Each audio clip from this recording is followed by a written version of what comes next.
Hi everybody, back with another video. Last week was terrible. This month's been really bad for me for betting. Sky was really good. I had a decent size on that. Ben Whittaker, obviously draw, but it was a loss for me because I took the punches landed. And then Tim Zoo last week, loss. Looking at the film before the fight, I thought it was going to be tough early on, and then Tim would start backing him up with the better technique, start breaking him down like I said in the last video later on. We didn't even get the second half of the fight. Tim got absolutely wiped early.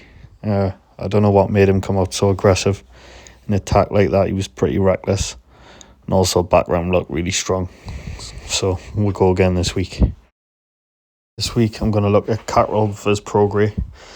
It's an interesting style matchup, one that could be good for betting, but I don't think it's going to be very entertaining to watch. First, I want to look at some clips of the strengths and weaknesses of each fighter. We'll start with Jack Catteral first, and then we'll go on to Regis after that. Just to note, before I put the clips on, there was no obvious weakness that I could find on tape for Jack Catteral. Maybe the only thing is he's not a finisher. If he ever does knock his opponents down, he won't push for the finish. Against Taylor, he slowed a little in the second half of that last fight, but the pace was really hot. And Jack had actually thrown a lot of punches himself and a lot of movement early on. Some of the offensive skills of Jack Catteral, jabbing whilst he's moving. He's not scared to double, triple and quadruple up that jab. It's really good. And as you can see here, it stopped Josh Taylor getting his attacks off. Jack Catterall's best attribute here is his awkwardness, as you've seen here. He makes himself such a small target when Josh Taylor's thrown. He'll close up his shoulders, pull his hands up high, and he'll roll and deflect the shots really well. When Taylor comes inside, you can see him. Yeah, we'll have a look. He deflects and pulls back at the right time, and he manages to roll and take the power off most shots. Such a tiny target there, you see. He looks like he's in front of you, but he's so hard to hit. Next we'll move on to Regis Prograis. His strength is an obvious strength and a big strength, and his weakness is quite an obvious weakness and a big weakness, especially more so at this point in his career. Regis has that one punch power. He can drop you with a single shot and turn your lights out, as you'll see here against McKenna. If you're in front of him, he can hit you once and put you straight on your back. I think at this point in his career, a big flaw of Regis is those slow feet. Struggling to get close to a moving target. Zorilla is a good fighter, but he's not the best mover. But Regis really struggled to land on the target. He was frustrated by the end and looked upset with his performance. It wasn't just a one-off either, because in the next fight against another mover, Devin Haney, he couldn't really get close to him. Devin kept him long and kept him resetting all the time, moving around the target. And Regis couldn't touch him. I was looking at the punch stats for those fights, and Regis was absolutely terrible. My pick to win this fight is Jack Catteral. One of the main reasons is the timing in the careers. A younger Regis against the prime Jack, I think would be a real close fight.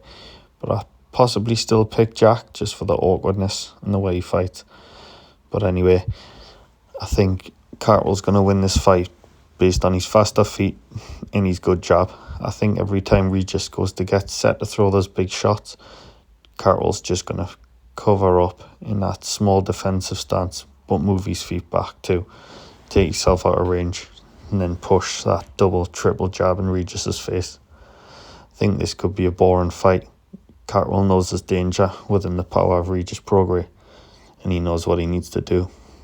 I've just put some clips on the background here, so there's something playing while I'm talking.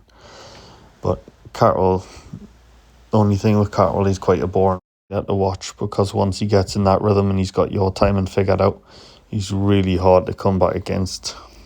He play the safety first approach. Even if he can score a knockdown, he usually won't push for the finish. It's happened in multiple fights. So I can see Catteral most likely winning on points. Unless Regis is really shot, he could break him down for a late stoppage. But I think the Catteral to win the fight's a pretty safe bet. I just wanted to put this in at some point in the video as well. Talking about Prograis' punch stats versus moving fighters. 9.9% versus Haney. 36 punches landed in the 12-round fight. And against Zorilla, he had 42 punch landed and only at 8.5% land rate. Really poor against the moving target. So anyway, this is the bet that I've put in this week. This is what I'm taking. Pat McCormack, different level. William Serrera. Paddy Donovan stopped him. Pat should. Second fight between James Flint, Campbell Hatton should go the distance like the first one did. Possibly Campbell winning on points. And obviously, I've told you the reasons why I think Jack Catteral wins. So that's me for this weekend. Appreciate everybody listening as always. Thanks.